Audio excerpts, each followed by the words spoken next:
Number 7, BIR Tax Identification Number or TIN Number. At regarding naman po doon sa mga sikanhan po na pagkabili ng kanilang mga motor, ay kailangan nyo lang po magdala ng deed of sale. Kailangan po guys naka-notarize po yon. At tungkol naman po doon sa hindi po nakapangalan sa inyo yung mga motor, ay kailangan nyo lang po magdala ng authorization letter.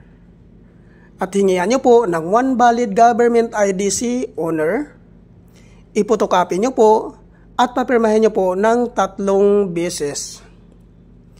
At ang kagandahan po dito guys, no, pag once ma-activate ka po dito, ay maabil mo po ang mga previous po na binibigay po dito ni MoveIt.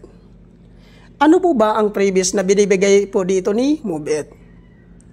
Ang number 1 po dito guys, which is yung pre-helmet. Number 2, pre-jersey.